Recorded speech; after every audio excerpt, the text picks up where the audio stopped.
오늘로 해서 이제 에스겔서를 다 마치려고 합니다. 이 에스겔서 참 오래 했죠 우리가. 에스겔서 하다 보니까 지금 우리가 성경의 어느 위치에서 어느 말씀을 지금 하고 있는지 다 잊어버렸죠.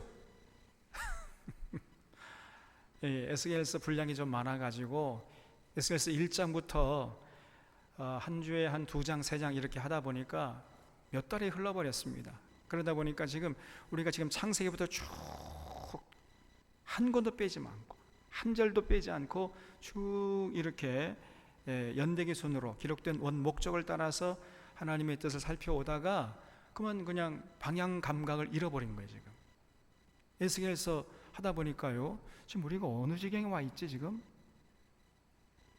진도가 어디까지 나왔나 여러분 잊어버렸죠. 우리가 저도 학교에서 공부할 때 조금 이제 이렇게 집중을 하지 않으면요, 선생님이 이제 그 교과서 진도 나가는데 그 이번 시간에 진도가 지금 어디쯤 하는 거지? 잃어버릴 때가 있지요. 그 전체적인 흐름을 잘 파악하면서 이렇게 우리가 참여하는 게 굉장히 중요합니다. 그래서 지금 이 에스겔서의 역사적인 삶의 배경이 어디라고 그랬죠? 지금 북이스라엘은 이미 망해버렸어요. 135년 전에 아수르에 의해서. 남쪽 유다만 간신히 명맥을 이어오다가 이제 바벨론 군대가 출몰하기 시작해가지고 1차, 2차, 3차 해가지고 지금 나라가 망할 지경에 있단 말이죠. 그래서 이제 바벨론 군대가 2번씩이나 쳐들어왔어요. 이제 11년만 있으면 3번째 쳐들어와 나라가 망할 그런 위기의 상황. 그때 이제 바벨론이 2차 포로에 잡혀가가지고 에스겔이 2차 포로로 바벨론에 잡혀가가지고 있을 때 그 포로 잡혀간 지 5년째 되는 해에 하나님의 부르심 받았잖아요. 그러니까 이제 6년만 있으면은 3번째 바벨론 군대가 쳐들어와가지고 나라가 완전히 이제 망할 그런 아주 위태로운 상황이었단 말이에요. 그런 상황에서 하나님이 에스겔을 불러가지고 하나님의 뜻을 선포하게 했고, 그 에스겔이 선포한 내용을 기록한 책이 에스겔서란 말이에요. 그런 전체적인 흐름을 여러분 기억하고 있어야 됩니다. 그래서 이제 오늘 이 에스겔서를 마치면은 이제 우리가 다음 주부터는요 에스라서를 할 거예요. 에스라, 니에미야서. 이제 구약 성경의 마지막, 지금 우리가 구약 성경 막바지 와 있는 거예요 지금요. 그래서 하나님이 하다 안 되니까 이스라엘 백성들 하나님 품에 안으려고 안 되니까 이제 그 바벨론 포로 잡혀가 70년 동안이나 죽을 고생하게 하다가 이제 다시 예루살렘으로 귀환하게 하잖아요. 우리가 예레미야를 통해서 봤잖아요. 예레미야가 70년이 지나야 이 예루살렘으로 돌아올 수 있다. 그 예언대로 그 바벨론이 포로 잡혀가 가지고 죽을 고생하다가 이제 70년 후에 페르시아라는 나라가 일어나 가지고 바벨론을 무너뜨리고, 그리고 페르시아의 초대 왕이었던 고레스라는 사람이 이제 포로로 잡혀왔던 유대인들을 해방시켜서 예루살렘으로 돌아오는 이런 역사가 이스라엘 역사였던 것이에요. 그래서 이제 그 바벨론의 포로에서 돌아오는 그 귀한 공동체의 사람들의 이야기를 기록한 책이 에스라서란 말이에요. 에스라, 느헤미야서. 이제 마지막으로 훈련시켜가지고 이제 예루살렘 돌아가서 하나님을 제대로 섬기는가 봤더니 조금 후에 조금 세월이 흘러니까 또 여지없이 타락해버리는. 그래서 이제 말라기에서 하나님이 그냥 너무너무 상심해가지고 도저히 너희들과 이제 그 하나님 관계를 유지할 수가 없다. 나는 너희 하나님이 되고 싫다 그래가지고 이스라엘 백성들 떠나버리시잖아요. 그래서 말라기가 끝나면서 구약의 문이 닫히잖아요. 그래서 우리가 지금 구약 성경에 거의 막바지에 다 달하는 거예요. 그런 전체적인 흐름을 염두에 두고 우리가 에스겔서를 접해야 된단 말이에요. 그리고 오늘 본문 말씀이 이제 37장은 이 35장, 36장의 연속선상에서 또 봐야 돼요. 그래서 35장에서 하나님이 에돔 족속, 이스라엘 백성들을 괴롭혔던 에돔 족속을 심판할 것이다, 이렇게 말씀하셨죠. 조금 자기들이 군대 힘이 있다 해가지고 그냥 쳐들어와가지고, 외국 군대가 동족임에도 불구하고 같이 들어가가지고 겁탈하고 약탈하고 늑탈하고 수탈하고 강탈하고 이런 짓을 서슴지 않았던 이 에돔 족속을 하나님이 심판해가지고 오히려 그 흔적도 없이 사라지게 하겠다는 거예요. 흔적도 없이. 그리고 그 에돔 족속에 의해서 날마다 그 괴롭힘을 당했던 남유다 이스라엘 백성들을 하나님이 회복시킬 것이다. 이제 이것이 36장이었잖아요. 우리가 지난주에 살펴봤습니다. 그리고 이제 37장에서 그 연속선상에서 하나님이 그 주변 열방들로부터 핍박받던 그 이스라엘을 하나님이 회복시켜 주실 것이다, 이런 내용으로 가득 차 있어요. 37장도. 그러니까 왜 이런 얘기를 지금 쓰고 있냐면요, 자, 보세요. 하나님이 이렇게 36장에서 내가 이스라엘 백성들 다시 회복시킬 거야, 내가 그들에게 새 영을 허락하고 너희 속에 새 마음을 줘가지고 너희 마음에 굳은 마음을 제거하고 이제 새 영과 새 마음을 줘가지고 나를 섬기는 이런 백성이 되게 하겠다, 내가 장차 너희들을 회복시킬 것이다, 이렇게 하나님이 에스겔을 통해서 말씀하시니까요, 당시에 포로로 잡혀와 있던 그 유대인들이 그 에스겔의 선포를 듣고요, 또 입이 이만큼 나와가지고 쫑알댄 거예요. 우리는 이제 글렀어, 우리는 안 돼, 우리 이제 망했어, 우리가 회복된다고? 지금 이렇게 이스라엘은 아수르에서 망해버리고 또 그 바벨론 쳐들어와 가지고 아수르를 무너뜨리고 그리고 이제 남유다까지 지금 접수할 만한인데 어떻게 우리가 회복돼? 우린 이제 끝났어. 저 에스겔 말 그 거짓말이야, 믿을 수 없어, 이러면서요 스스로 낙담하는 거예요. 스스로. 그래서 당시 포로로 잡혀온 이 이스라엘 백성들에게 하나님께서 에스겔을 통해서 전능하신 하나님, 그 하나님을 선포하게 했던 것입니다. 그래, 우리 하나님은요 못하는 것이 없다는 거예요. 우리 하나님 못하는 게 있겠습니까? 없겠습니까? 못하시는 게 없지요. 전능하신 하나님. 그래, 너희들이 생각할 때에는 우리나라가 이 도저히 회복될 가망성이 없다, 이제 우리 소망은 끝났다, 낙심하고 절망하고 좌절하고 그러지만은, 그러나 하나님이 하시려고만 하면요 얼마든지 할 수 있다는 거예요. 하나님이 능치 못함이 어디 있겠습니까, 여러분? 우리 하나님은 시시한 하나님이 아니라 전지전능하신 하나님이신 줄 믿으시기 바랍니다, 여러분. 그래서 이 마른 뼈들이 살아날 것이다, 마른 뼈들이. 어느 날 하나님께서요 에스겔을 불렀어요. 에스겔 이제 이 사람이 자식아 일로 와. 그래가지고 어느 골짜기로 인도했다는 거예요. 거기 가보니까요 마른 뼈들이 가득해. 사람이 죽은 뼈, 마른 송장의 뼈들이 그냥 가득했단 말이에요. 그래서 이 뼈들이 살겠느냐? 여러분, 죽어가지고 다 말라 비틀어진 송장만 남은 뼈가 어떻게 다시 살아납니까? 도저히 우리 인간적인 생각에서는 이건 있을 수 없는 일이잖아요. 그러나 하나님은 하실 수 있다는 거예요. 그거를 보여주는 것이 37장이에요. 그래서 여기 30장 1절에 여호와께서 권능으로 내게 임재하시고 그의 영으로 나를 데리고 가서 골짜기 가운데 두셨는데 거기 뼈가 가득하더라. 어느 골짜기인지 모르겠지만은 그 골짜기 가보니까요 뼈들이 가득해. 그냥 뼈들이 다 말라 비틀어졌어요. 나를 그 뼈 사방으로 지나가게 하시기로 본즉 그 골짜기 지면에 뼈가 심히 많고 아주 말랐더라. 그가 내게 이르시되 이 사람의 자식아 이 뼈들이 능히 살 수 있겠느냐 하시기로 내가 대답하되 주 여호와여 주께서 아시나이다. 여러분, 이 에스겔의 대답 좀 봐요. 하나님이 에스겔에게 이 뼈들이 능히 살 수 있겠느냐 물으시니까 에스겔이요 자신이 없잖아요. 어떻게 인간의 이 생각으로 그 뼈들이 살 수 있겠다 이렇게 말할 수 있겠습니까? 그러니까 하나님께 뭐라고 대답했냐면요, 여호와여 죽게 해서 아시나이다. 여러분, 뭔가 잘 모를 때는요, 요거 딱 기억해 놓으세요. 나는 모르지만 주님께서는 아십니다. 그런 100점이에요.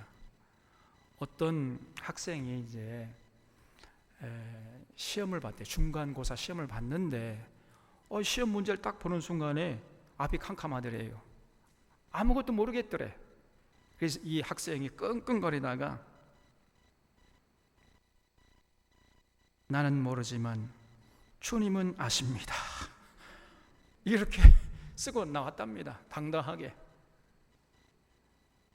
그랬더니 그 교수님이 너는 빵점, 하나님은 100점. 그 교수님도 재미있죠?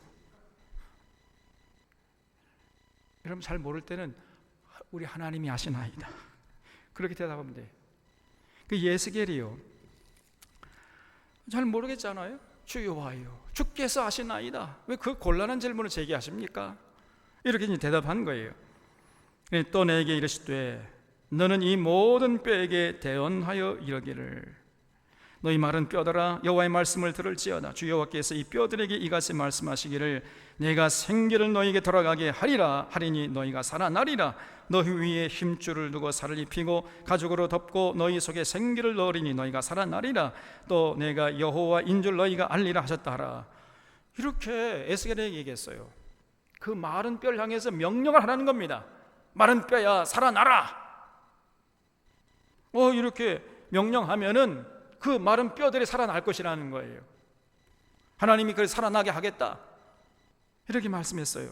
그래서 이에 내가 명령을 따라 대언하니 그대로 했다는 거죠. 대언 때에 소리가 나고 움직이면 이 뼈 저 뼈가 들어맞아 뼈들이 서로 연결되더라. 놀라운 역사가 일어나는 거예요, 여러분. 그 마른 뼈가요, 이 뼈 저 뼈 그냥 서로 그냥 막 맞추고 말이죠. 그러면서 이제 사람의 모양을 갖춰 나가는 거예요. 그리고 또 내가 보니 그 뼈에 힘줄이 생깁니다. 이제 힘줄이 생기고요, 그 다음에 또 살이 생겨. 그리고 가죽이 또 돋아나요. 또 그래서 사람의 형체가 이제 완성됐다는 말이죠. 내가 또 보니 그 뼈 힘줄이 생기고 살이 오르며 그 위에 가죽이 덮이나 그 속에 생기는 없더라. 가만히 보니까 사람의 모양은 완성이 됐는데 생명의 기운, 생기가 없어요. 여기 생기라는 말이 히브리 말로 하면 루아흐입니다. 루아흐. 발음하면 이 속에서 히읗 발음 나와요. 루아흐. 루아흐. 이것이 이제 생기예요. 영이라는 영. 특별히 이제 하나님의 영이죠. 하나님의 영. 생기, 생명의 기운.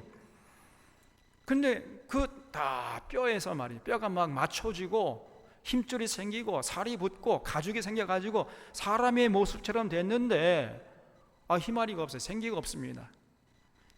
자, 그랬을 때 또 하나님이 말씀하셨어요. 9절에 또 내게 이르실 때 이 사람 야시가 너는 생기를 향하여 대언하라. 생기에게 대언하여 이르기를 주 여호와께서 이같이 말씀하시기를 생기야 사방에서부터 와서 이 죽음을 당한 자에게 불어서 살아나게 하라 하셨다 하라. 이렇게 하나님이 에스겔에 명령해서 이에 내가 그 명령대로 대언했더니 그대로 대언했단 말이에요. 덮지도 않고 빼지도 않고 그대로 전했다는 겁니다. 하나님이 하라는 대로 했어요. 대언했더니 생기가 놀랍게도 그들에게 들어가며 그들이 곧 살아나서 일어나 서는데 극히 큰 군대더라. 막 그 마른 뼈들이요 다 살아나가지고 생명의 기운이 왕성해가지고 막 굉장한 힘을 발휘하는 큰 군대가 됐다는 거예요. 이런 모습을 실제적으로 에스겔에게 보였단 말이죠. 그래서 이게 과연 그 역사 속에 실제적으로 그 골짜기 가서 마른 뼈가 막 붙어가지고 사람이 되는 생기가 글쎄 그랬는지 아니면 환상 중에 보게 했는지 그건 정확하게 잘 모르겠어요. 근데 어떻게 됐든 간에 이쪽 경우든지 저쪽 경우든지 다 마찬가지죠. 이걸 통해서 하나님이 지금 전하고 했던 메시지가 뭡니까? 하나님이 전지전능하시다는 거예요. 하나님이 하시려고만 마음 먹으시면은 못하실 게 없다. 저 마른 뼈도 살아나게 하시는 하나님이시다. 그런 전지전능하신 하나님을 믿으라. 이제 이런 얘기를, 이런 메시지를 전하고 싶었던 거예요. 그래서 11절에 보면 또 내게 이르시되 이 사람의 자식아 이 뼈들은 이스라엘 온 족속이라. 드디어 이제 하나님께서 그 사건의 의미를 해석하는 거예요. 그들이 이르기를, 그러니까 이 이스라엘 백성들이요 뭐라고 얘기했냐면 하나님 앞에서 함부로 입을 올립니다. 우리의 뼈들이 말랐고 우리의 소망이 없어졌으니 우리는 다 멸절되었다 하느니라 그랬죠. 그러니까 아까 말씀드린 대로 36장에서 하나님께서 이스라엘 백성들을 장차 회복시킬 것이다 그랬더니요, 이 사람들은 아니야. 그들은 말하기를 뭐라 하냐면 우리의 뼈들은 다 말라버렸고 우리의 소망은 없어졌으니 우리는 다 이제 멸절됐다. 우리는 다 망했다는 거. 이제 우리는 절대로 회복되지 못할 것이고 우리는 이제 끝났다. 우리는 절대로 이제 나라가 다시 세워지지 못할 것이고 더 이상 우리는 소망이 없어. 그러면서 자포자기하고 절망하는 거예요, 이 사람들이. 그러니까 이런 사람들에게 지금 하나님께서 에스겔을 보내가지고 그렇지 않다는 겁니다. 하나님은 저 마른 뼈를 살려내가지고 생기를 불어내서 큰 군대를 만들 수 있는 그런 전능하신 하나님, 그 하나님을 믿으라. 여러분, 그 하나님이 바로 우리가 섬기는 여호와 하나님이신 줄로 믿으시기 바랍니다. 그 하나님이 우리 아버지가 되신단 말이에요. 우리 아버지. 우리 얼마나 대단한 존재입니까? 우리 하나님이 시시한 분이 아니에요. 그래서 그 12절 말씀에 보면 그러므로 너는 대언하여 그들에게 이르기를, 이렇게 절망하면서 하나님을 믿지 못하고 자포자기하고 그저 한탄하고 낙심천만 가운데 빠져있는 이스라엘 백성들에게 이르기를, 주 여호와께서 이같이 말씀하시기를 내 백성아 내가 너희 무덤을 열고 너희로 거기에서 나오게 하고 이스라엘 땅으로 들어가게 하리라. 여기 너희 무덤이라는 게 어디겠어요? 아수르 식민지에 지금 빠져 있잖아요. 또 바벨론 식민지에 빠져 있잖아요. 그게 바로 무덤이죠. 이스라엘 백성들의 무덤. 거기서 이제 다시금 하나님께서 나오게 하겠다. 다시 말씀드리면 그 아수르의 쇠사슬에서, 그 바벨론의 쇠사슬에서 건져내 주시겠다, 이런 얘기죠. 내가 너희 무덤을 열고 너희를 거기에서 나오게 하고 이스라엘 땅으로 들어가게 하리라. 내 백성들아 내가 너희 무덤을 열고 너희로 거기에서 나오게 한즉 너희는 내가 여호와인 줄 알리라. 내가 또 내 영을 너희 속에 두어 너희가 살아나게 하고 내가 또 너희를 너희 고국 땅에 두리니 나 여호와가 이 일을 말하고 이룬 줄을 너희가 알리라. 여호와의 말씀이니라 그랬죠. 그래서 우리 하나님이 장차 다시 이스라엘 백성들을 회복시킬 것이다, 이거를 강하게 전했다. 그런데 이스라엘 백성들이요, 다른 아무런 대책도 없는 것들이 이렇게 하나님이 위로하고 아니야 너희들 완전히 소망이 끊어진 게 아니야, 바벨론에 하나님이 보내신 것은 너희들 특별 훈련시켜가지고 다시 예루살렘 돌아가게 하셔서 하나님의 나라를 다시 회복시키려고 하는 그런 원대한 계획을 갖고 계셔. 이렇게 아무리 전해줘도요, 당시 이스라엘 백성들은 좌절했어요. 아이고 우리는 회복 못돼, 우리는 완전히 망했어, 우리는 끝났어. 그러면서 절망 가운데서 자포자기하고 있었어요. 아무리 하나님이 그게 아니란 말이에요. 너희들이 끝난 게 아니야, 너희들의 소망을 버리지 말아라, 이렇게 외쳐도 이 사람들은요 스스로 자포자기를 해버려요. 그러면 죽든지 그냥 다른 아무런 대안도 없이 하나님이 말씀을 전해도 그걸 안 믿어요. 이런 어리석은 이스라엘 백성들이 어디 있느냐 그 말입니다. 하나님이 너무 안타까우신 거예요. 전혀 이 사람들이 하나님을 알지 못하고 있었습니다. 하다 안 되니까 하나님이 마지막으로 저 이스라엘 백성들 환경을 좀 바꿔보면은 정신 차리고 내게 돌아오겠지. 그래가지고 이제 바빌론 포로로 잡혀가게 했더니 완전히 낙심천만해가지고 자포자기하면서 스스로 아이고 우리는 이제 완전히 망했어, 우리는 어떻게 회복될 수가 없어, 그러면서 이제 절망해버린 거예요, 이 사람들이. 이런 이스라엘 백성을 향해서 그게 아니다. 하나님이 반드시 너희들을 회복시킬 것이다. 저 마른 뼈도 회복시키는 하나님 아니냐. 그런 하나님을 믿으라. 이렇게 전했던 것입니다.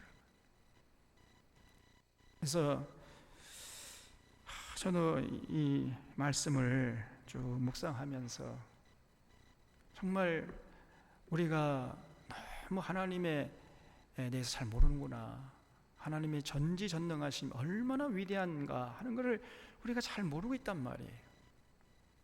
조금 눈앞에 어려움이 있으면 그냥 낙심해버리고, 낙심천만, 코가 이만큼 빠져가지고 절망해버리고, 하나님이 어디 있느냐 그러면서 하나님 품을 떠나버리고, 이런 모습을 우리도 많이 보이잖아요. 여러분, 우리가 믿는 여호와 하나님은 대단한 하나님이신 줄로 믿으시기 바랍니다. 요즘에 저도 좀 지난주에 그 통합적 총회 하는 걸 보면서 낙심천만했어요. 아이고, 이거 뭐 이 통합적 총회에 우리가 계속 있어야 되느냐,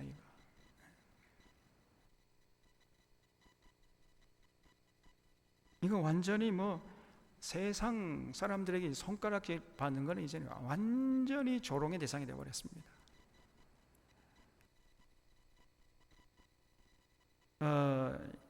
어떤 사람들은 말하기를 신사참배를 결의한 것보다 더 나쁜 결의다, 이런 얘기를 해요. 과거의 신사참배는 그래도 일제의 총칼이 무서워가지고 그냥 강제로 신사참배를 결의하라, 이렇게 총칼로 위협하니까 결의를 한 거죠. 근데 지금은요, 위협하는 사람 없었습니다.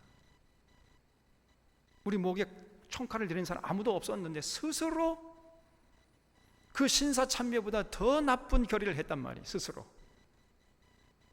그래서 그런 총회를 보면서 이 교회가 이게 소망이 있냐, 이게 다 무너져야 할 교회다, 이게. 하나님의 영광을 드러내기는커녕 하나님의 영광을 가리고 세상 사람들의 걱정거리, 천덕거리가 됐고 조롱거리가 됐는데, 그러면서 나 낙심천만했습니다. 낙심천만. 이게 무슨 의미가 있냐, 이게.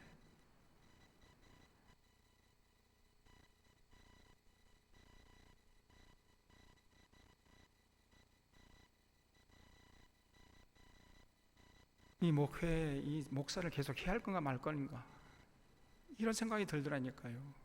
내가 이런 불의한 이런 통합식이 계속 남아 있어가지고 내 자리 기득권 지킨다고 이거 있어야 되는가. 그렇지 않으면은 이 불의에 저항하고 잘못했다고 떨쳐나가서 촛불을 들 것인가. 그냥 혼자 촛불 들면 안 되겠죠? 좀 그래도 몇 명이 같이 힘을 합해 촛불을 들어야 저 사람들이 움찔할 건 아닙니까? 아니면은 이제 통합식을 탈퇴해버릴 건가. 이게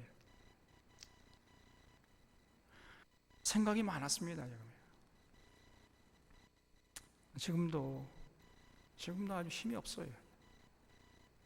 이제 그래도 한국교회 이렇게 타락하고 변질되고 썩어가는 한국교회에 그래도 마지막 보루라고 하는 이 통합식이라는, 통합식에 속한 교회다, 통합식에 속한 목사다, 이런 자긍심이 있었는데 그 자긍심 여지없이 이제 짓밟혀 버렸습니다.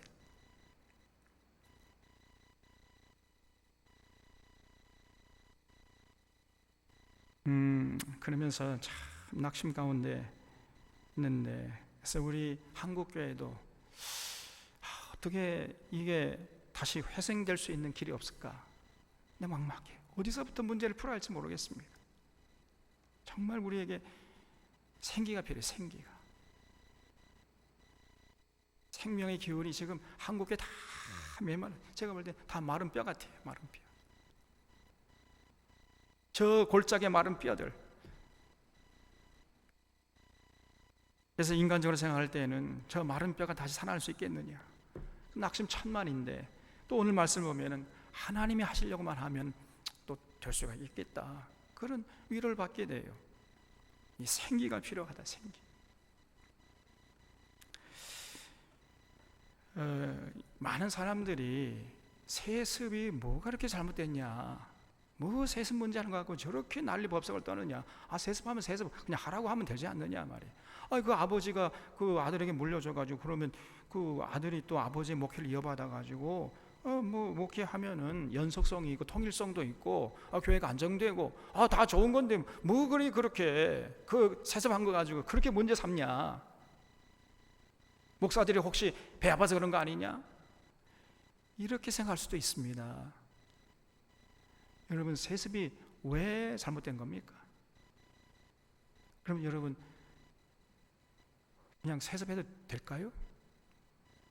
그럼 왜 세습이 하면 안 됩니까? 그걸 우리가 정확하게 정리를 하고 있어야 돼요. 왜 세습이 그렇게 잘못된 것, 비성경적이고 반성경적이고 마귀적인가? 왜 세습을 하면 안 되는가?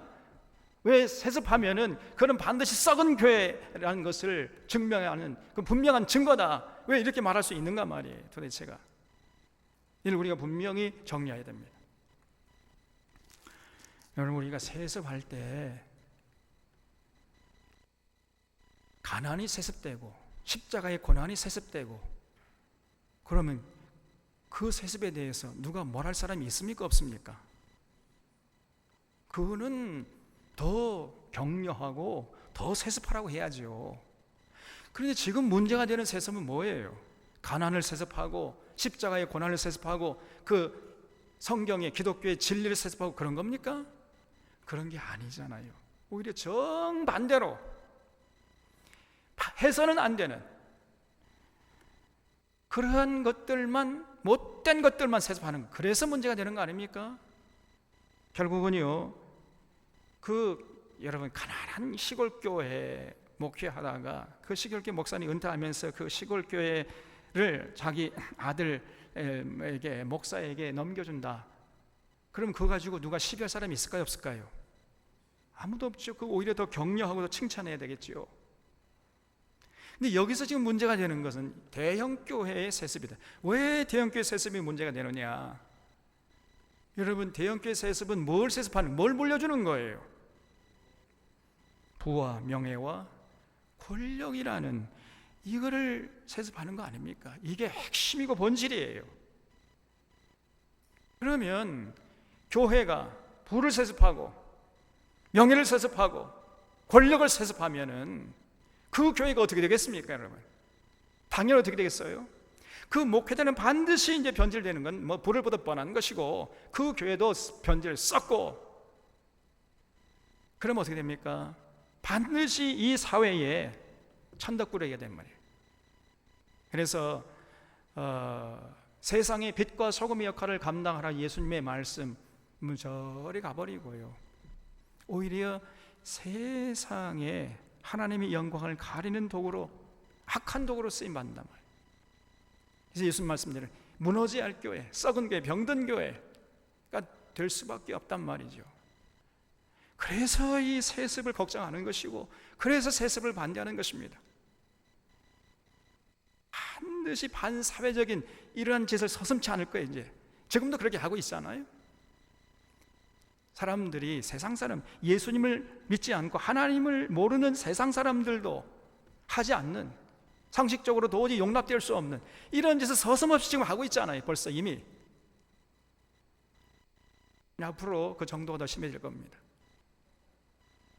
그리고 그런 세습이 이제 용인되기 시작하면은 본물 터듯이 다른 교회들도 가만히 있겠습니까? 우리도 세습하겠다, 우리도 세습하겠다.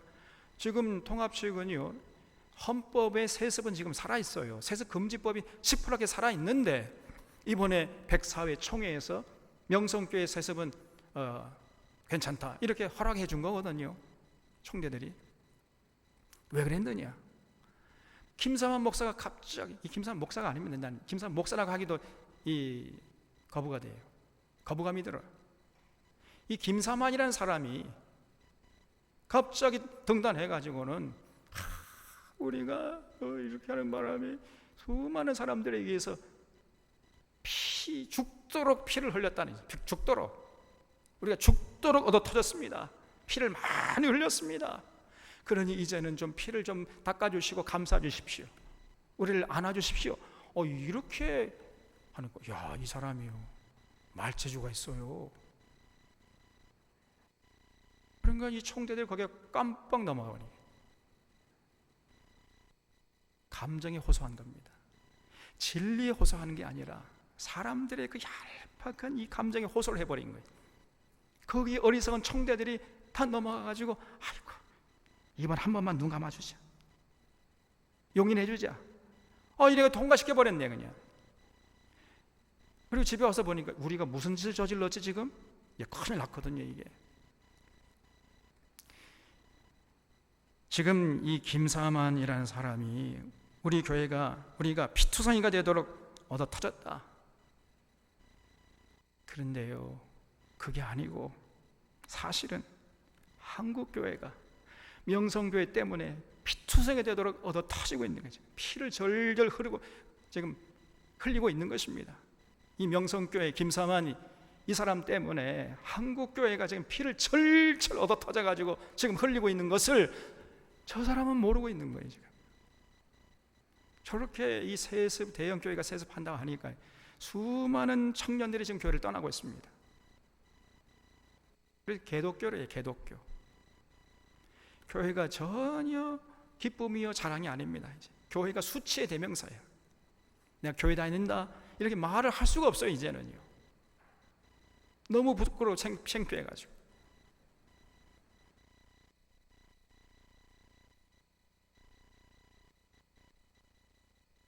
그래서 여러분, 이 교회 세습에 하는 교회에 대해서 의분을 가져야 돼요. 의분, 거룩한 분노.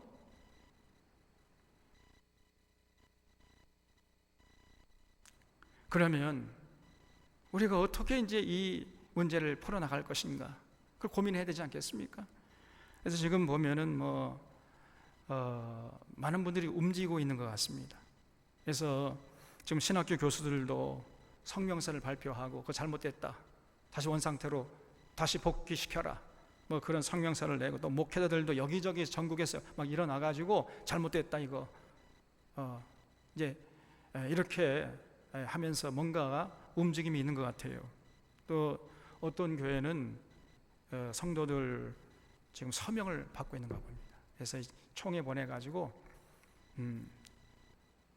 다시 결의하도록 압력을 가하려고. 그래서 우리 교회도 장로님들하고 상의해가지고 좀 서명을 받아야 되겠어요. 그래서 이거 원상태기 잘못됐다, 이게 한국 교회를 망치는 이런 결의를 했다, 이거 다시 해라. 그런 서명을 좀 저도 한번 깊이 생각을 해봐야 되겠습니다.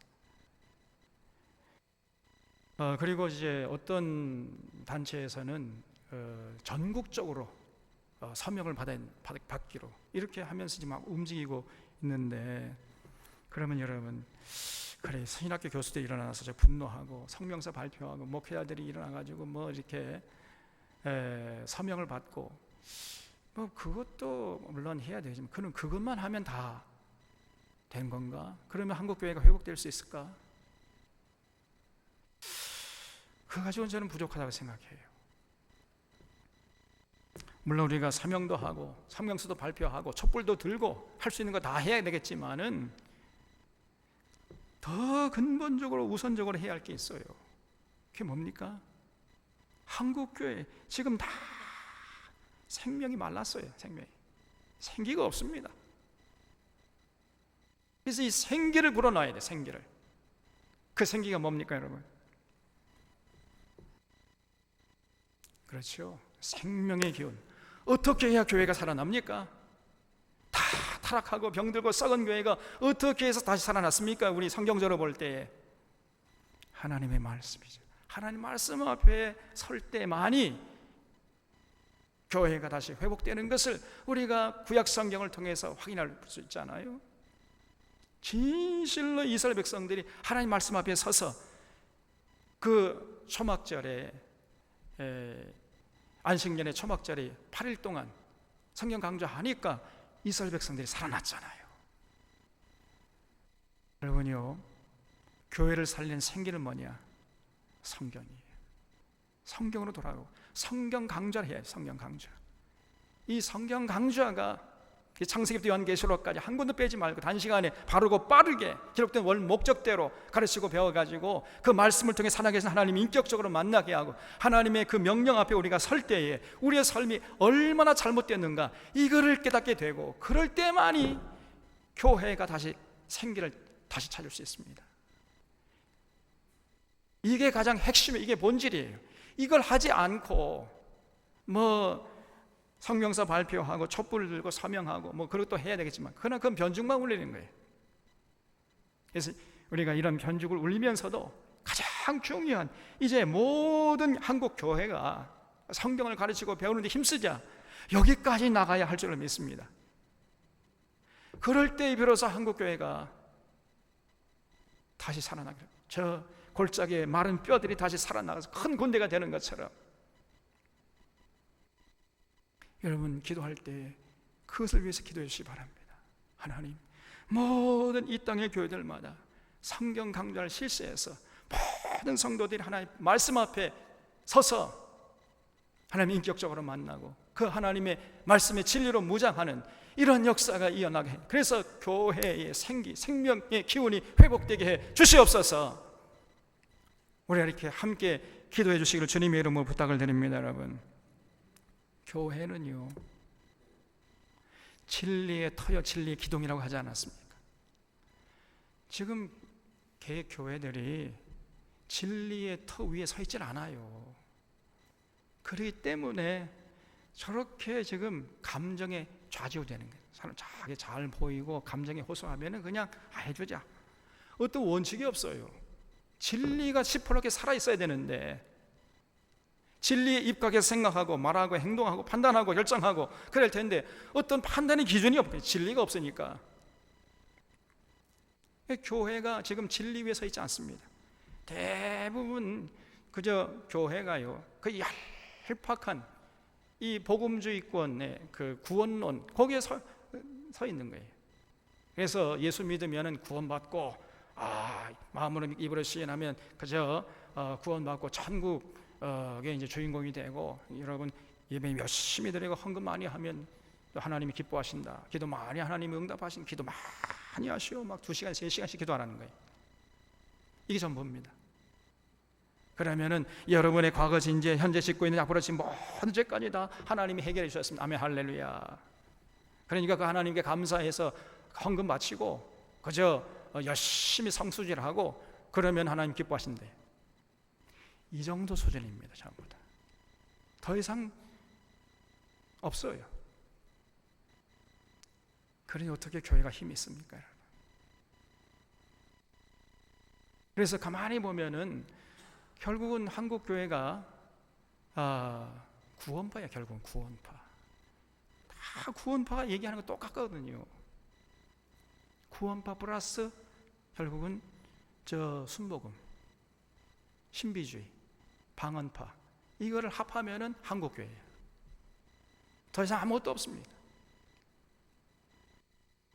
구원파 플러스 신비주의. 그러면 이게 한국교회 전체를 담아낼 수 있어요.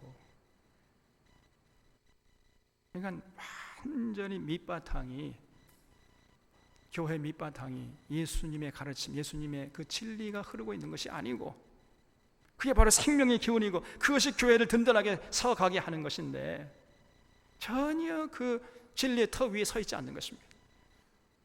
그래서요 너무 기가 막힐 정도로 성도들이 성경을 모르고요, 목회자들도 성경을 모릅니다. 놀랍게도. 저도 그랬으니까요. 신학교에서 성경을 제대로 안 가르쳐요. 그래서 제가 이 신학교 교수들에게, 지금 저도 장신 나왔습니다만은 장신대 교수들이 제일 지금 막 성경에서 발표하고 동부서주 하는데, 물론 그것도 좀 가상한 일이지만은 너희들이 그동안 성경을 제대로 안 가르쳤지 않느냐. 너희들이 신학교 교수들이 지금 뭐 했느냐 말이에요. 신학교를 졸업해도 성경 한 권 제대로 모른 채 이 신학교를 배출해 나오도록 했으니 너희들이 전부 다 불량품을 양산하지 않았느냐. 그런 죗값을 너희들이 지금 받는 거야 이것들아. 이런 얘기를 좀 해주고 싶어요.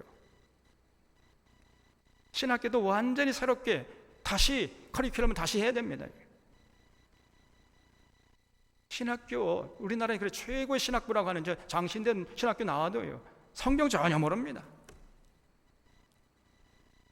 그러니 어떻게 목회자가 목회 현장 나와가지고 교회를 성경의 진리 위에 세울 수 있겠습니까?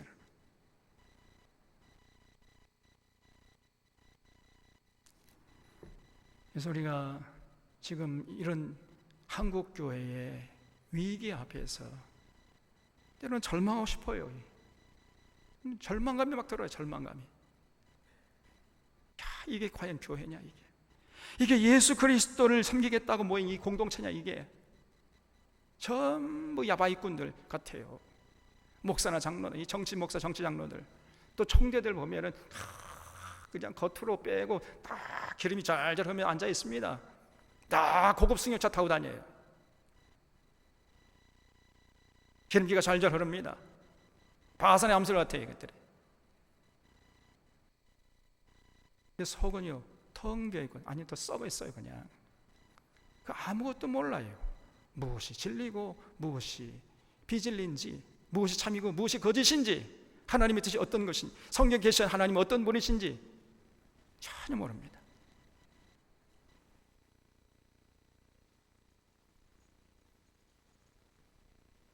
이렇게 해서 우리가 계속 하다가는요, 뭐 성명서 발표하고 촛불 들고 서명해가지고 총회가 다시 원상 회복시켜서 세습 금지 다시 원상태로 회복시킨다 할지라도 또다시 교회는 병들고 썩고 무너질 것입니다.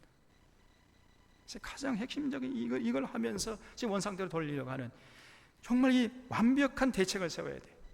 그래서 이 동시적으로 해나가야 할 것입니다. 그래서 이제 언젠가 제가 좀 그런 얘기를 좀 하고 싶어요. 목회자들 모임에 가가지고 생기가 뭐냐, 생기. 교회를 새롭게 하고 회복시키는 생기.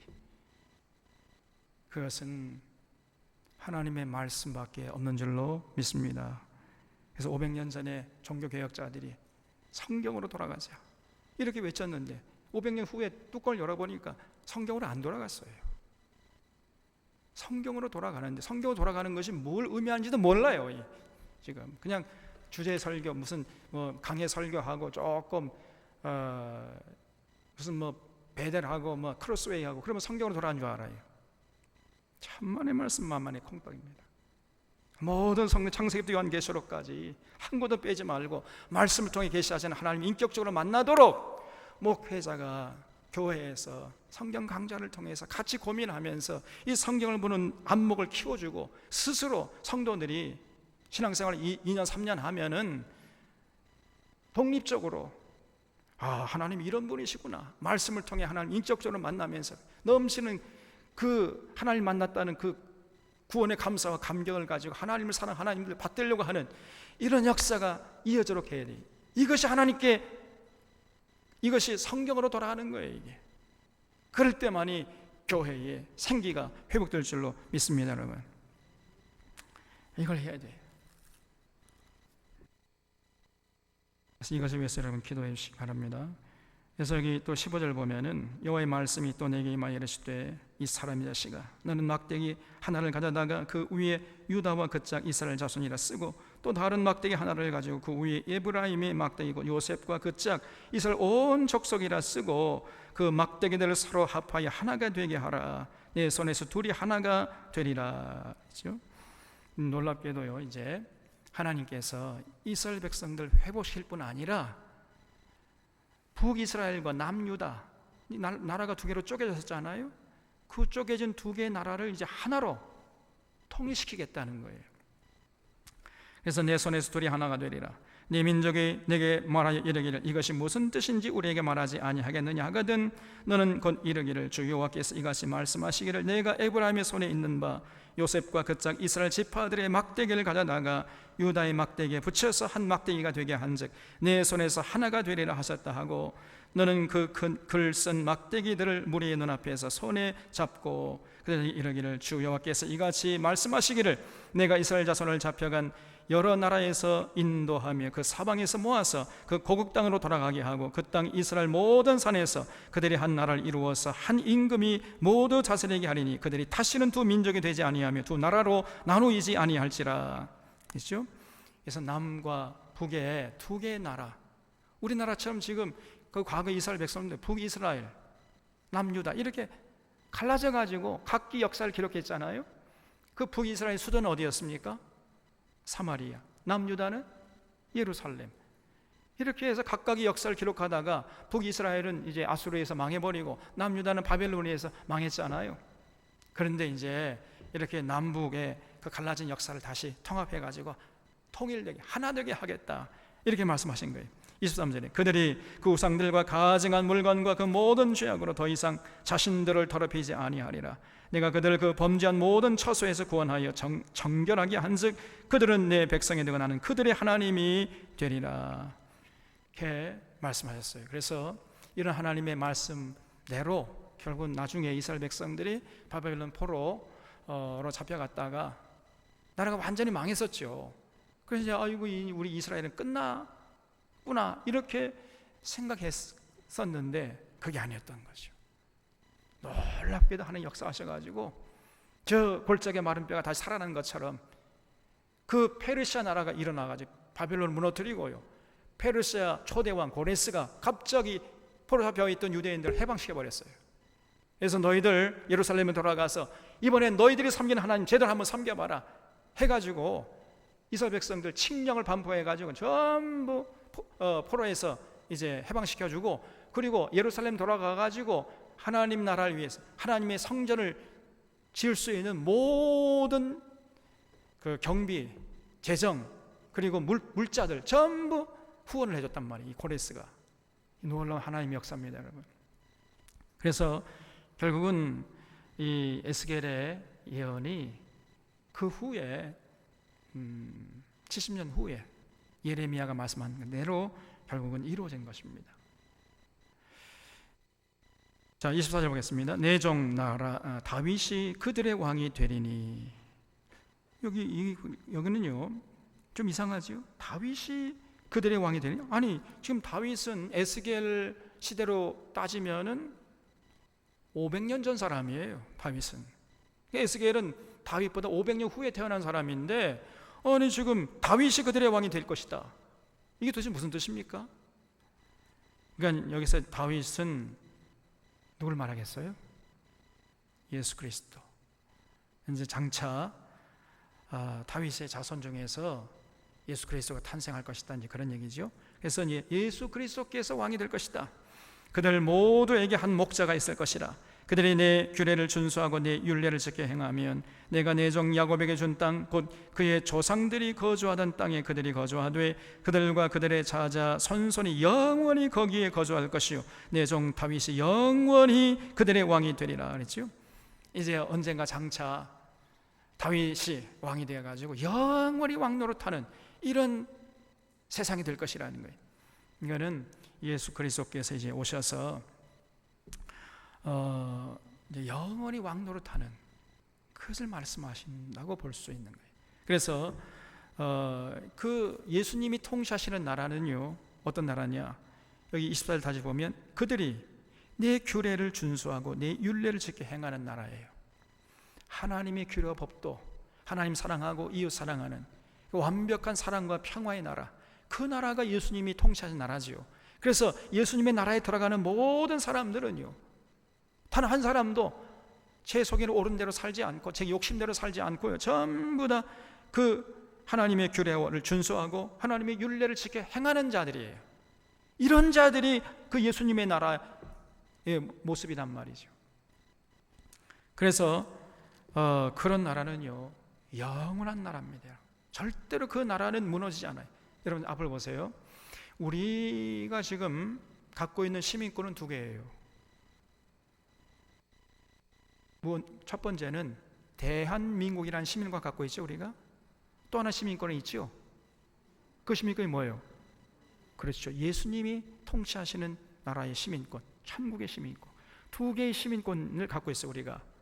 그런데 이 대한민국 시민권, 그래서 지금은 현재 문재인 대통령이 통치하는, 대통령이 되어서 나라를 다스리는 그런 나라의 시민권자예요, 우리가. 근데 미안하지만 대한민국이라는 나라는요, 흥망성쇠가 있어요. 부침이 있습니다. 때로는 잘 될 때가 있지만 때로는 곤두박질 쳐가지고 뭐 어려움을 당할 그럴 때가 있어요. 잘못하면 또 나라가 망할 때도 있지 않습니까? 이 영원한 나라가 아니에요. 그러나 두 번째 시민권을 갖고 있는 예수님이 다스리는 나라는요, 영원한 나라예요. 그 나라는 절대로 무너지지 않는 나라입니다. 그래서 영원히 그들의 왕이 되리라. 그래서 뭐 이 세상 나라가 울곤불곤하고 우리 속상하고 뭐 그렇지만은 또 한편으로는요, 우리는 하나님 나라, 예수님의 나라, 천국 시민권자이기 때문에 또 한편 생각하면요, 조금 위로가 되고 또 여유가 생겨요. 그 나라는 영원한 나라입니다. 절대로 쇠약하거나 쇠해지거나 변질되거나 썩거나 무너지거나 그렇지 않습니다. 예수님 말씀대로 내 나라는 음부의 권세가 이기지 못하라 그랬지요. 어떤 권세도 이기지 못하는 거예요. 영원한 나라입니다. 그 영원한 나라의 시민권자임을 여러분 잊지 마시기를 바랍니다. 넘치는 긍정 자부심을 가지셔야 돼요. 그래서 이제 언젠가 다윗이 왕이 되어가지고 통치하게 될 것이고, 그 나라에 들어가는 사람들은 전부 다 하나님의 규례와 하나님의 법도를 따라서 살아가게 될 것이다. 그리고 그 나라는 영원한 나라가 될 것이다. 이렇게 말씀했어요. 26절에 내가 그들과 화평의 언약을 세워서 영원한 언약이 되게 하고 또 그들을 견고하고 번성하게 하며 내 성소를 그 가운데 세워서 영원히 이르게 하리니 내 처소가 그들 가운데 있을 것이며 나는 그들의 하나님이 되고 그들은 내 백성이 되리라. 내 성소가 영원토록 그들 가운데 있으리니 내가 이스라엘을 거룩하게 하는 여호와인 줄을 열국이 알리라 하셨다라. 그래서 언젠가 하나님이 이제 결국은 다윗이 통치하시는 나라, 그래서 그 나라는 하나님의 백성들이 전부 다 하나님의 규례와 법도와 명령을 따라 살아가는 그런 나라를 세워가지고 영원히 이르게 할 것이다. 이렇게 예수를 통해서 약속했는데 그 약속이 지금부터 2000년 전에 예수님을 통해서 이루어졌고 우리가 지금 이제 그 나라의 백성이 된 것입니다. 그러니까 얼마나 우리가 감사한 일이에요. 그 다음에 이제 38장부터 39장은 에스겔의 종말론이에요. 그래서 이거는 이제 역사의 마지막 순간에 이루어질 사건을 기록하고 있는 것으로 봅니다. 그래서 우리 조금 뭐 몇 년 후에 아니면 몇십 년, 몇백 년 후에 이루어질 사건이 아니고 예수 그리스도께 다시 재림하기 직전에 이루어질 사건을 예언한 것으로 봐요.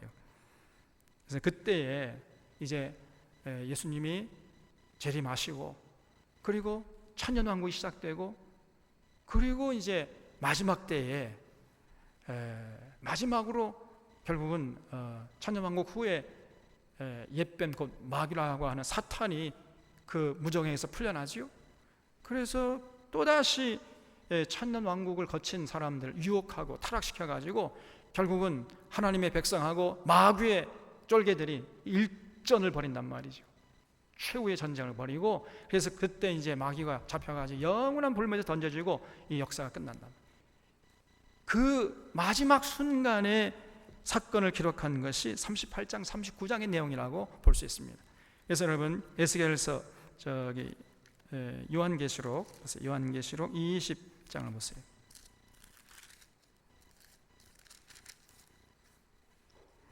(20장) 7절 말씀 보면 천년이 참에 이제 이 천년왕국이 끝났다는 거죠. 사탄이 그 옥에서 놓여 나와서 땅의 사방 백성 곧 곡과 마곡을 미혹하고 모아 싸움을 붙이리니 그 수가 바다의 모래 같으리라. 천년 동안은 이제 마귀가 무정에 들어와 있기 때문에 그 천년 동안에 수많은 사람들이 번성하고 마귀의 유혹을 받지 않았기 때문에 사람들이 전부 다 정직하고 순수하고 순결하고 착하고 이렇게 살았단 말이에요. 그래서 천년왕국이 저물어 갈 쯤에서 이제 마귀가 그 무적행에서 풀려났다는 거죠. 그래가지고 천년왕국을 거쳐 나온 사람들 다시 가서 유혹했다는 거죠. 나와서 땅의 사방 백성 곧 곡과 마곡을 미혹하고 모아 싸움 붙이리니 그 수가 바다의 모래 같으니라. 그들이 지면에 널리 퍼져 성도들의 진과 사랑하시는 성을 누르매 하늘에서 불이 내려와 그들을 태워버리고 또 그들을 미혹하는 마귀가 불과 유황 못에 던져지니 거기는 그 짐승과 거짓 선자도 있어 세세토록 밤낮 괴로움을 받으리라 그랬죠. 그래서 이 요한계시록 20장 7절부터 10절까지 내용하고 연결되는 것이 에스겔서 38장 39장의 내용이란 말이에요. 그래서 여기 요한계시록 29장 8절에 보면 나와서 땅의 사방 백성 곧 곡과 마곡을 미혹한다 그랬지요. 곡과 마곡. 38장 에스겔 38장 돌아와 보세요. 38장 1절에 여호와의 말씀이 내게 임하여 이르시되 이 사람 자식아 너는 마곡 땅에 있는 로스와 메섹과 두발왕 똑같지요. 그 장소가 똑같, 지명이 똑같잖아요. 그래서 너는 마곡 땅에 있는 로스와 메섹과 두발왕. 근데 여기 이 로스에 한번 쳐보세요. 마곡 땅에 있는 로스. 근데 이 로스가 어디냐? 이 로스는요 원래 루시아입니다. 루시에서 로스가 루시, 로스 다 똑같은 땅이에요. 근데 이 루시가 어디냐? 이게 러시아예요. 러시아. 그래서 러시아 역사를 말할 때 고대 루시에서 볼세비키 혁명까지 이렇게 얘기하거든요. 보통. 그래서 러시아의 옛 이름이 루시입니다. 루시. 그래서 루시이아, 그러니까 러시아가 된 거예요. 자, 보세요. 러시아란 말은 루스 플러스 이아, 그러니까 루스, 러시 다 똑같은 얘기라고 땅이라고 그랬죠. 그러니까 러스 플러스 이아가 러시아가 된 거예요. 러시아. 그 빨리 해보세요. 러스 플러스 이하를 빨리 해보세요. 러시아. 그럼 뭐가 돼요? 러시아 이렇게 되죠. 그래서 러시아라는 말은 러스 플러스 이하의 준말이란 말이에요. 그러면 이하가 어떤 내용이라고 그랬죠? 땅이란 말이에요. 땅. 밤빌리아, 길리기아, 아시아 전부 이하가 들어가잖아요. 이하란 말이 헬란 말로 땅이란 말이라 그랬죠. 러스는 뭐냐? 그러니까 러시아, 러시아가 뭐냐? 러스에 있는 땅이다 그런 얘기예요. 그래서 이 여기서 말하는 로스가 러시아 땅을 말해요. 러시아. 로스와 메섹과 두발 결국은요 이 로스, 메섹, 두발 다 그 근방에 있는 땅이에요. 러시아에 있는 땅. 그 땅의 대표인 곡에게 얼굴을 향하여 그에게 예언하여 이르기를 주 여호와께서 이같이 말씀하시기를 로스와 메섹과 두발 왕 고가 내가 너를 대적하여 너를 돌이켜 갈고리로 내 아가를 꿰고 너와 말과 기마병 곧 내 온 군대를 끌어내되 완전한 갑옷을 입고 큰 방패와 작은 방패를 가지며 칼을 잡은 큰 무리와 그들과 함께한 방패와 투구를 갖춘 바사와 구스와 붓과 고멜과 그 모든 떼와 북쪽 끝에 도갈마 족속과 그 모든 떼 곧 많은 백성의 무리를 너와 함께 끌어내리라 그랬죠. 그러니까 이제 러시아에 있는 땅 그리고 5절 보면은 바사와 구스와 붓이 나오죠. 이 바사는 페르시아예요. 페르시아라 그랬죠. 구스는 저기 아프리카 이집트의 남쪽에 이디오피아를 구스라 그래요. 붓이라는 것은 아프리카 북쪽, 북아프리카 이집트 바로 옆쪽에 리비아 땅을 붓이라 그랬나 그랬어요. 그리고 고멜과 그 모든 떼와 북쪽 끝에 도갈마. 이 도갈마는 고멜의 아들이죠. 창세기 10장에 보면은 고멜의 아들이 이제 중에 한 사람이 도갈마였어요. 그러니까 이 사람들이 북쪽으로 올라가서 아주 재빠르게 그 북쪽 땅을 다 차지했다는 거예요. 그러니까 자 보세요. 이 러시아 땅하고 그리고 페르시아 그리고 저 이집트 옆에 있는 그 리비아 그리고 이디오피아 이런 나라들이 다 연합해 가지고 언젠가 언젠가 이스라엘로 쳐들어오게 된다는 겁니다. 그것이 이제 당장에 이루어지는 건 아니고 아까 말씀드린 천년 왕국 후에 그런 일이 일어나는 거죠.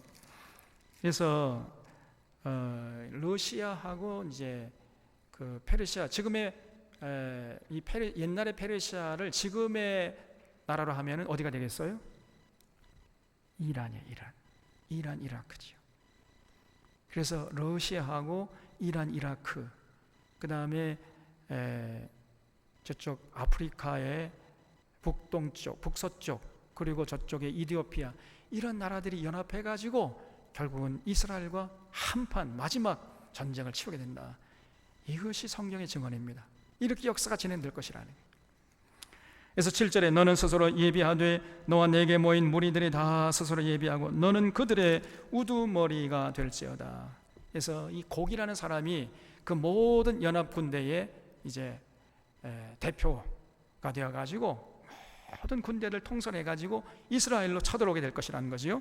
여러 날 후 곧 말년에 내가 명령을 받고 그 땅 곧 오래 황폐했던 이스라엘 산에 이르리니, 그러니까 이스라엘 나라로 쳐들어오게 된다는 거죠. 그 땅 백성은 칼을 벗어나서 여러 나라에서 모여 돌아오며 이방에서 나와 다 평안히 거주하는 중이라. 그래서 평안히 살고 있는 이스라엘로 이제 그런 러시아와 이 이란, 이라크 또 그 동네 모든 나라들이 다 연합해가지고 이스라엘로 이제 마지막 전쟁을 벌일 것이다.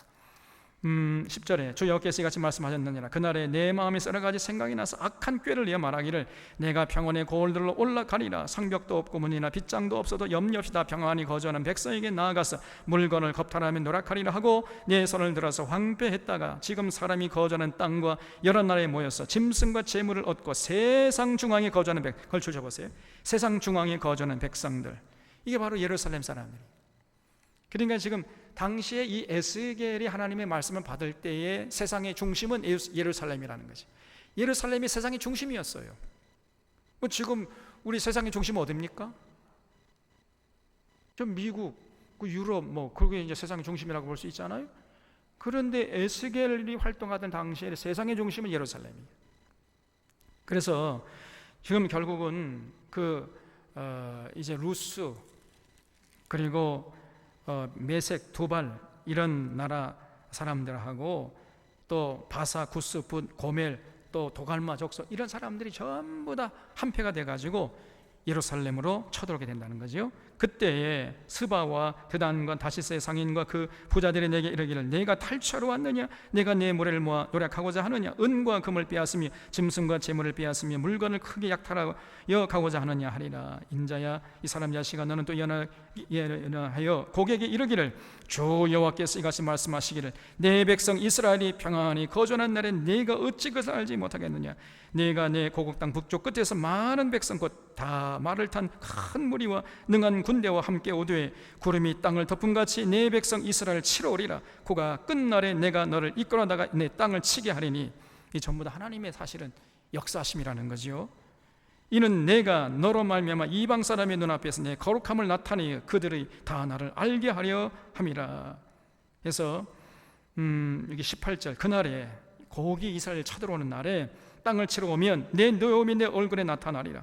주 여호와의 말씀이니라. 내가 질투와 맹렬한 노여움으로 말하였거니와 그날에 큰 지진이 이스라엘 땅에 일어나서 바다의 고기들과 공중의 새들과 들의 짐승들과 땅에 기는 모든 벌레와 지면에 있는 모든 사람이 내 앞에서 떨 것이며 모든 산이 무너지며 절벽에 떨어지며 모든 성벽의 땅에 무너지리라. 주 여호와의 말씀이니라. 내가 모든 산 중에서 그를 칠 칼을 부르니.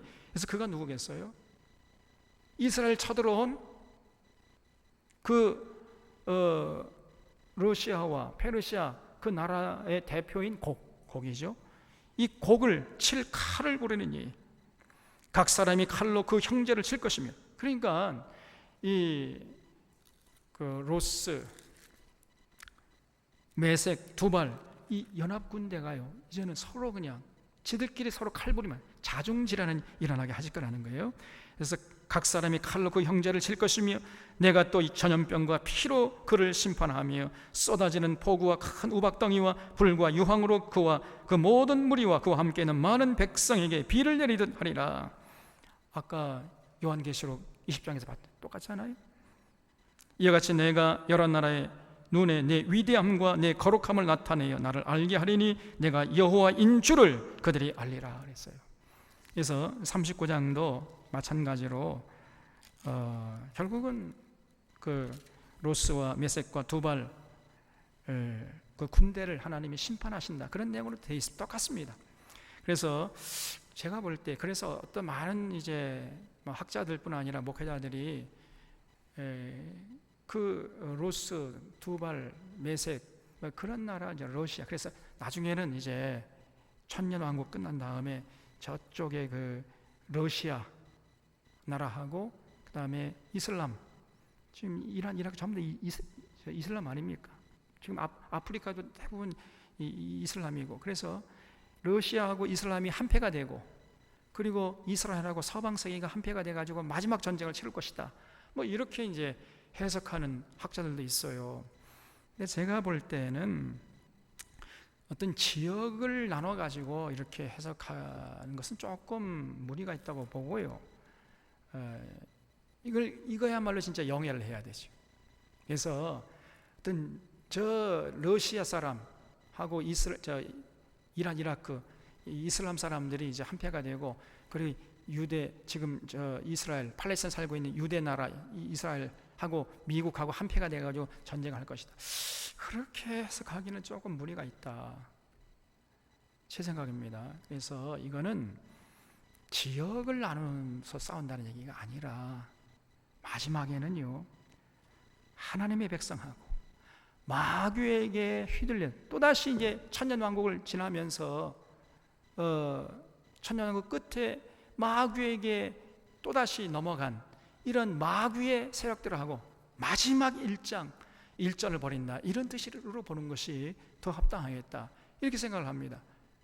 그래서 어떤 국가, 경계, 땅, 지역을 중심으로 나누는 것이 아니라 어떤 어려움이 와도 마귀의 유혹에게 넘어가지 않은 하나님의 백성하고, 그리고 마귀의 유혹에 또 금방 넘어가가지고 마귀의 종이 된 이런 세력하고 마지막 1전을 벌여서 끝내는 이제 하나님의 백성들의 세력이 이길 것이다, 그렇게 해석하는 것이 합리적이라는 거예요. 무슨 말인지 이해가 되십니까? 그래서 여러분, 마지막 이 마귀가요, 순순히 물러가지 않습니다. 그렇게 예수님께서 재림하셔가지고 저 무정에 쳐놓고 천년왕국을 지난 다음에 또다시 풀려 나와가지고 또다시 이 백성들을 미혹해가지고 이제 마지막 하나님의 군대하고 1전을 벌이게 되는 거예요. 그래서 마지막 패배해가지고 마귀가 이제 그 타는 유황불에 던져지게 되고, 그리고 이제 끝나는 역사가, 이것이 성경이 제시하는 우리 앞으로 인류의 역사의 진행의 모습이란 말이죠. 이걸 잊지 말고 우리 사랑하는 자론의 교우들은 정말 이 하나님 나라하고 또 이 세상 나라 두 가지 시민권을 가진 자임을 잊지 말고, 우리가 이 세상 나라에서도 충실할 뿐 아니라 하나님 나라의 백성이라는 사람, 긍지와 자부심을 가지고 끝까지 믿음으로 승리하는 여러분과 제가 될 수 있기를 간절히 바랍니다. 기도하겠습니다.